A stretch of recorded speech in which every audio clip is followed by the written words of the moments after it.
After weeks of speculation, it's now confirmed that Frederic Vasseur will be the new Ferrari's Formula One team principal. The former Sauber team boss will replace Mattia Binotto after his resignation. Which changes among the F1 team bosses have been triggered by this move? Why did Ferrari settle on Vasseur as a man for the job, and what does that change mean for the Maranello team? Stay tuned as we dig deeper into today's topic. To begin, let's look at Vasseur's appointment as Ferrari's team principal. Only a few weeks have passed since Binotto's resignation, and Ferrari has already appointed Vasseur to take his place. On January 9th, Vasseur will formally take over as Ferrari's general manager and team principal. Sauber announced the departure of the Frenchman, who's been their team boss for the last 6 seasons. I'm truly delighted and honored to take over the leadership of Scuderia Ferrari as team principal. As someone who's always held a lifelong passion for motorsport, Ferrari has always represented the very pinnacle of the racing world to me. I look forward to working with a talented and truly passionate team in Maranello to honor the history and heritage of the Scuderia team and deliver for our tifosi around the world. Vasseur said regarding this appointment, "Rumors of his appointment started at the end of the season, but Ferrari distanced themselves from them." Ferrari CEO Binotto Vigna, while making the official announcement, said, "We're delighted to welcome Fred Vasseur to Ferrari as our team principal.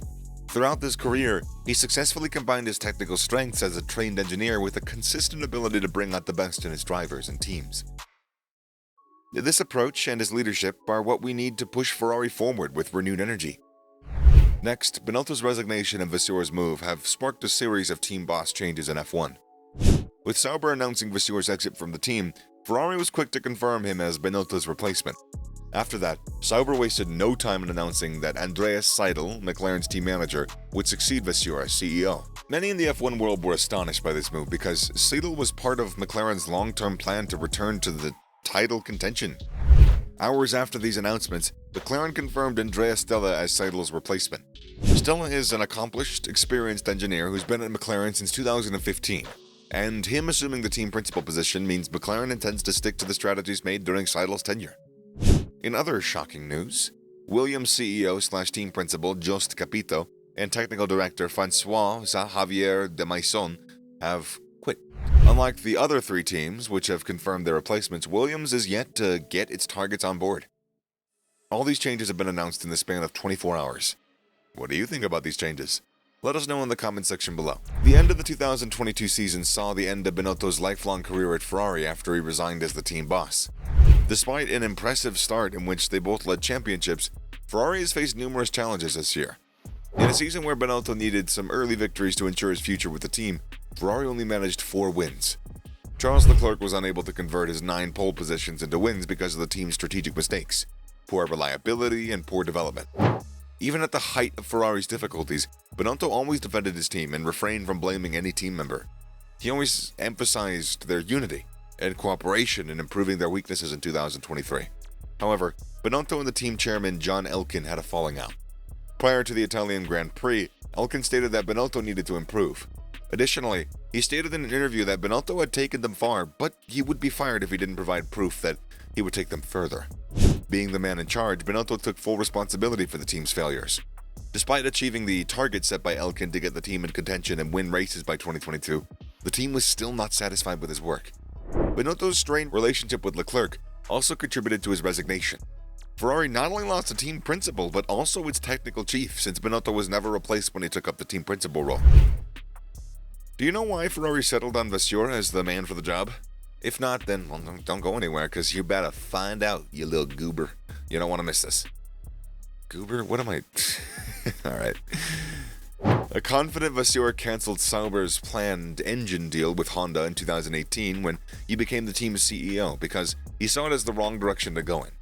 Being a realist, Vasseur wouldn't expect sudden success at Ferrari, but there'll be a clear sense of how he wants things to work. Will he be so clinical at Ferrari with its size and scale like he was at Sauber? Due to Vasseur's influence, Sauber's momentum has been very positive. He has a direct approach to things, which will be beneficial to Ferrari. He's dedicated and he's not carried away by success. Instead, he has a desire to achieve better. My job at the end is to not pay so much attention to the positive points. It's to try to understand where we fucked up and try to improve. Vasseur summed up his approach in an interview. He also described himself as an honest man who will bring humor to Ferrari, something that Maranello team sometimes lacks. ART Grand Prix junior team that contributed to the rise of Leclerc, Lewis Hamilton, Nico Rosberg, and George Russell was co-founded by Vasseur. Leclerc raced for ART Grand Prix before moving to GP3 and Formula 2, where he won titles. Leclerc then made his F1 debut in 2018 with a Vasseur-led Sauber, where he put up solid performances that prompted Ferrari to sign him into the next season. Vasseur's extensive career and history with Leclerc will benefit Ferrari. I've been working with Fred already from the junior categories, where he's believed in me, and we've always had a good relationship. Leclerc replied when asked about Vasseur's suitability for the job. He's always been very straightforward, very honest, and that's something that I liked from Fred, Leclerc added. However, he noted that Ferrari was a very different team to any other. Will Vasseur's cordial relationship in history with Leclerc benefit Ferrari? Will this union result in the championships for Ferrari? Let us know in the comment section below. Vasseur decided to leave Sauber despite all the progress he's made with the team. He made a huge impact on the team to the point of striking a deal with Audi to become F1 operation work when it's joined the grid in 2026. It's not easy to run an F1 team at this level, so Vasseur's decision to leave all that for a fresh start at Ferrari undoubtedly demonstrates his confidence in the ability he has to succeed at the team. Vasseur briefly worked for Renault in 2016 before leaving the organization, setting a difference between his vision and that of managing director Cyril Abiteboul. He had trouble adjusting to Renault's system, but had no regrets about leaving. It's much better for me to leave and to stop because I have other projects in my life. And I stopped. Vasseur spoke about his departure from Renault. Toto Wolff said this about Vasseur's move. Representing Ferrari, you're representing the whole country. They write you up, they write you down, but with brutality. Vasseur has never experienced such brutality, but he is capable of handling it. For sure, the Ferrari role is a challenge that Vasseur is going to embrace. Vasseur joined Sauber in 2017 when the then ailing organization was taken over by the new shareholders. Vasseur has been in charge of the team as CEO. He was instrumental in the Alfa Romeo sponsorship deal, the recruitment of extra team members, and for the move to sign Valtteri Bottas from Mercedes. Additionally, he led the team to its best ever finish in the Constructors' Championship, where they finished 6th. Without Vasseur's efforts, Sauber's sale to Audi wouldn't have been successful or smooth as it was. Sauber chairman Rosing acknowledged Vasseur's contribution to the team, saying, Frederic gave our team 6 years of inspiring leadership and hard work, helping rebuild our company and our team. He was able to encourage every one of us into giving our best, and the increasingly good results we've enjoyed are testament to the quality of this performance at the helm of the team. He was the first to believe in our project, and he leaves the team in a much stronger, healthier position than when he arrived, with a bright future ahead of us, which is all that we could have asked of him. What we didn't get to see was whether Vasseur could lead the team beyond that. Understanding how Ferrari's machine works will take time, since it's the most complex in F1.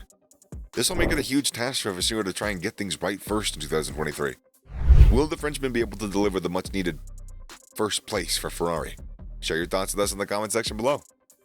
Well, guys, that marks the end of our video for today.